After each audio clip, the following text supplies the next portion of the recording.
네, 4.13 총선이 9일 앞으로 다가오면서 지역별 민심 방향이 조금씩 드러나고 있습니다. 하지만 전국 110곳은 어느 당도 우세라고 얘기할 수 없는 대혼전의 판세를 보이고 있습니다. 자, 두 분 전문가와 함께 현재까지의 판세를 짚어보도록 하겠습니다. 이상일 아젠다센터 대표 그리고 차재원 부산 가톨릭대 교수 나와 계십니다. 안녕하십니까? 안녕하세요. 예. 자, 먼저 YTN이 실시한 여론조사 결과부터 보고 질문 드리도록 하겠습니다. 자, 현재까지의 여론조사 판세입니다. 서울 광진을입니다.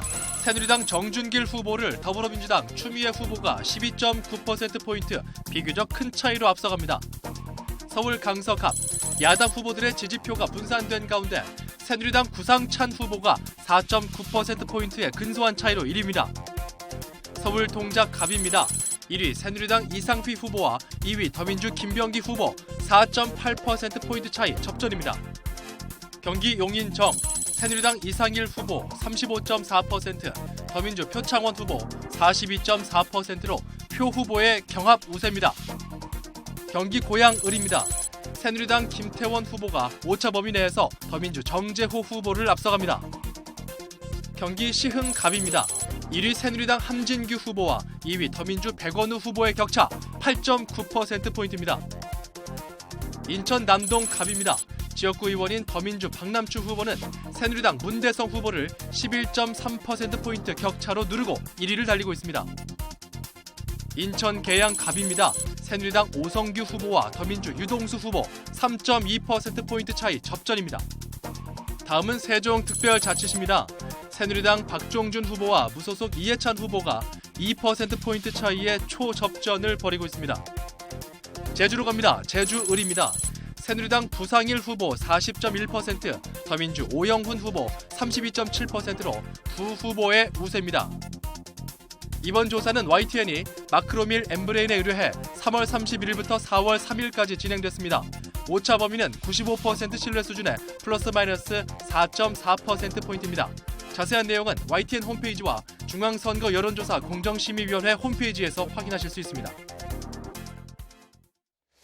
자, 그러면 하나하나 좀 살펴보도록 하죠. 자, 먼저 차재원 교수님. 예. 오늘 지금 공개된 예. 여론조사 결과 중에 어느 지역이 관심이 가십니까? 저는 인천 남동갑이 관심을 갑니다. 지금 예. 그 인천 남동갑의 새누리당 후보로 나온 문대성 후보는 부산 사갑 지역의 지금 현역 의원입니다. 예. 그러니까 부산 지역구를 버리고 부산 지역구에서는 불출마 선언을 했죠. 그러니까 총선 불출마 선언을 했지만 김무성 대표 요청으로 자신의 고향인 인천으로 돌아가서 이번에 남동갑에 출마를 하게 됐는데 이 나름대로는 상당히 그 총선 직전에 투입됐음에도 불구하고 상당한 성적을 보여주고 있는 것 같습니다만은 그래도 더불어민주당의 박남철 후보에게는 좀 못 미치네요. 예. 앞으로 그 추이가 아주 주목됩니다. 예.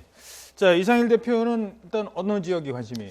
저는 아무래도 현재 수도권 야당 현역 의원들이 지금 출마한 지역에서 상당히 또 후보들이 야당 후보가 분열된 상황에서도 굉장히 선전하고 있습니다만 일여다야 구도가 보여주는 어떤 판세 변화를 상징적으로 보여주는 지역들이 좀 있는 것 같습니다. 예. 오늘 보여주신 자료 중에 서울 강서갑 지역 그리고 예. 서울 동작갑 지역이 주목이 좀 되는데요. 예, 먼저 강서갑 지역 분석을. 서울 강서갑 지역은 이제 지난 3번의 총선에서 야당이 2승 1패로 우세했던 지역입니다. 그리고 18대 총선에서도 실제 산나라당이 승리했습니다만 이제 격차가 크지 않았는데 이번에 예. 현역 의원 신기남 의원이 컷오프되고 이제 민주당으로 당적 옮겨서 출마를 했고요. 또 야당 후보들이 분산되면서 구상찬 후보가 그러니까 격차가 크지 않습니다. 앞서간 흐름이 나타나고 있는데 이런 부분들이 아마 과거에 전통적으로 야당이 좀 우세했던 지역에서 야당 후보가 분열됐을 때 어떤 판세가 형성되는지를 좀 잘 보여주는 그런 지역이 아닌가 싶습니다. 지금 보면은 더불어민주당, 그다음에 국민의당, 또 신기남 후보, 민주당 이 합쳐서 50%가 넘어요. 그렇죠? 그렇습니다. 그런데 이렇게 분열이 되다 보니까 새누리당 구상찬 후보에게 밀릴 수밖에 없는 구조다. 이게 지금 현재 야권 분열을 보여주는 거다라고 보시는 그렇죠. 거군요. 과거에 여야가 접전을 보였던 지역들에서는 대체로 약간 여당이 좀 우세한 흐름들이 나타나는 지역이 좀 많아지고 과거에 네. 오히려 야당이 좀 우세했던 지역들이 접전세로 돌았어요. 아마 이런 것들이 이제 소위 수도권의 일여다야 구도가 가져온 파장들을 좀 보여주는 그런 의미가 있는 것 같습니다. 예. 신기남 의원은 무소속 출마가 아니라 민주당으로 민주당입니다. 출마를 예. 한 거고요.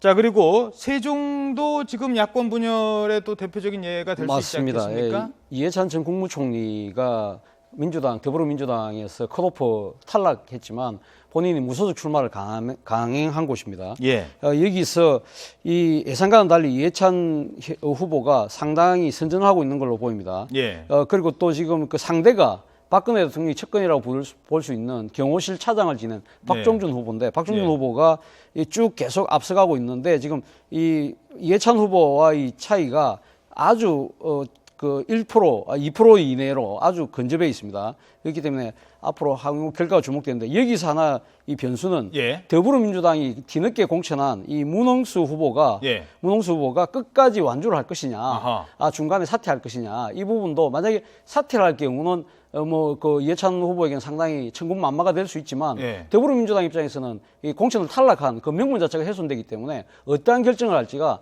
상당히 주목되는 그게 이제 지점입니다. 이른바 이제 김재인 대표의 선택입니다. 문재인 대표, 김종인 대표의 선택이요. 김종인 대표가 사실 이해찬 의원을 사실 이제 공천을 주지 않은 그런 측면이 강하지 않습니까? 그래서 무소속 출마를 했는데. 자, 그런데 또 하나는 김종인 대표는 야권 후보 단일화를 외치고 있어요. 그 논리에 의하면 지금 상황에서는 후보 단일화를 해야겠죠. 그러면 다시 이해찬 후보한테 공을 넘겨주는 이런 양상이 되는 거 그렇게 아니겠습니까? 되면 김종인 대표가 이야기했던 이 당의 그 친노 패권 문화를 척결하겠다는 그 구호하고는 또 이제 어긋나는 그래서 상당히 정치적 딜레마가 커질 수밖에 없는 지역구라는 겁니다. 예, 김종인의 딜레마 지역구가 아마 이 지역이 아닐까 생각이 되고요. 한 지역 더 살펴볼까요? 어디 지역입니까? 서울 동작갑 지역이 아마 아까 보여드린 강서갑 지역보다 훨씬 더 이제 야당 후보 분열의 어떤 효과나 파장을 좀 더 극명하게 보여주는 것 같은데요. 동작갑 지역은 지난 3번의 총선에서 야당이 모두 승리했었습니다. 그 18대 총선 경우에는 당시 여당, 그러니까 한나라당이 상당히 크게 승리했었던 지역임에도 불구하고 선거임에도 불구하고 야당이 동작갑에서 승리했었는데요.